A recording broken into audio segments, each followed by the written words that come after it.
Meu primeiro contato com a obra de Isaac Asimov foi com o livro Eu, Robô. A coletânea de contos começa com Rob, uma história sobre a amizade de uma garota com seu robô. Essa premissa já foi o suficiente para me conquistar. Me parecia muito plausível e trazer uma humanização da máquina interessante para um conto de ficção científica. Star Wars fez isso muito bem nos anos 70. Mas Rob era diferente. Rob parecia uma história real. Estava longe de ser uma aventura espacial com impérios galácticos e sabres de luz.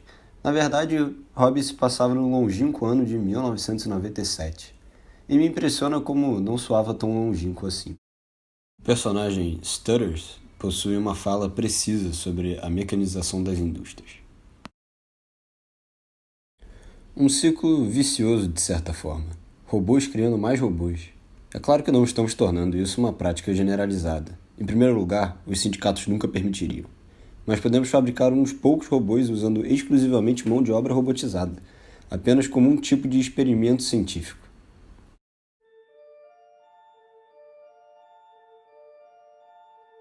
Como um conto publicado em 1940 poderia ter essa visão do futuro? Bom, ao longo dos outros contos, Asimov apresenta um estilo de narrativa muito diferente. Uma clássica história de mecânica mostraria a revolta dos robôs ou a independência das máquinas, mas não é o caso nos contos de Asimov. Ele traz a desobediência, mas, em momento algum, quebra as 3 regras da robótica estabelecidas por ele mesmo ao longo de suas histórias. The first law is as follows. A robot may not harm a human being or through inaction allow a human being to come to harm.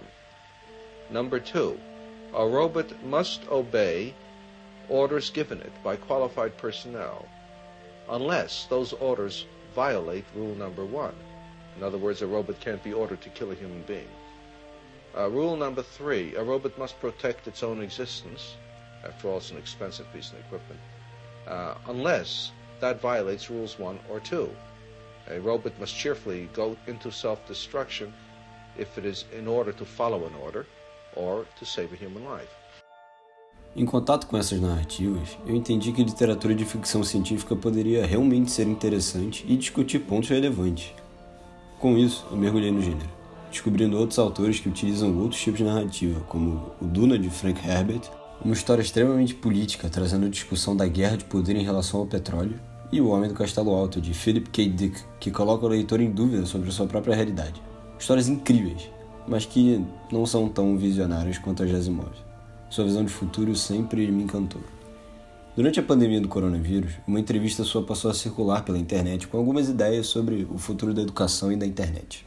Once we have outlets, computer outlets in every home, each of them hooked up to enormous libraries where anyone can ask any question and be given answers, be given reference material, be something you're interested in knowing. From an early age, however silly it might seem to someone else, that's what you're interested in. And you ask, and you can find out, and you can follow it up.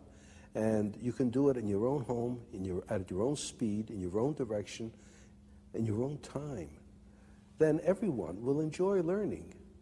Nowadays, what people call learning is forced on you, and everyone is forced to learn the same thing on the same day at the same speed in class.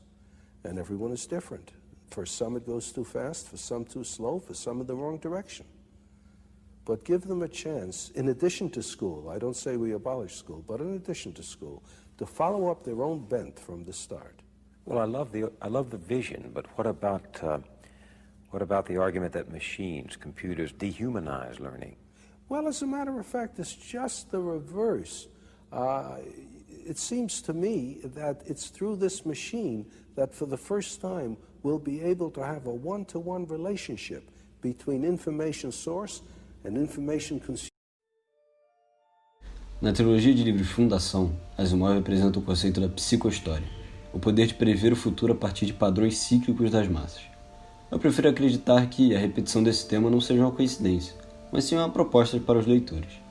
Pensar no futuro das massas e como elas se comportam com o ambiente é um momento de altruísmo que exige olhar ao redor. A relação homem-terra tem sido tratada tão miseravelmente que a ciência passou a ser posta em dúvida constantemente, a ponto de que é preciso explicar que a Terra não é plana, como se achava no século XIII. A minha interpretação sobre os futuros de Asimov não é a de uma crítica ao momento atual disfarçada por uma estética espacial, mas sim uma reflexão sobre o que poderia vir e a noção de que faremos perguntas que não têm resposta. Em Fundação, as previsões da psicohistória são quebradas por um ponto individual que altera o comportamento das massas. No Conto A Última Pergunta, gerações se perguntam como reverter a entropia e, consequentemente, a destruição do universo, porém a resposta só vem ao final da última página. Essas questões serão debatidas para sempre, não existirão respostas exatas para nenhuma delas. Foi essa a reflexão que essa obra me trouxe. E mesmo assim eu ainda me pergunto, qual teria sido a última pergunta de Isaac Asimov? One subject you've written so much about, the population explosion, the fact that right now the population of the globe is over 4 billion. You've said that if it's over 5 billion. Over 5 billion, yes. You've said if it continues at its 2% growth rate a year, it'll be what in another... Well, actually it's down to 1.6%, but with a higher population, it's the same amount in actual numbers, 80 million a year. So that, by the year 2000, it's going to be perhaps 6.5 billion. That's just 12 years from now. Yes, it's going up very fast. How many people do you think the Earth is able to sustain? I don't think it's able to sustain the 5 billion in the long run. So that, right now, most of the world is living under appalling conditions. And we can't possibly improve the conditions of everyone. We can't raise the entire world to the average standard of living in the United States because I don't think we have the resources and the ability to distribute well enough for that. We have condemned, right now as it is, most of the world to a miserable starvation level of existence. And it'll just get worse as the population continues to go up.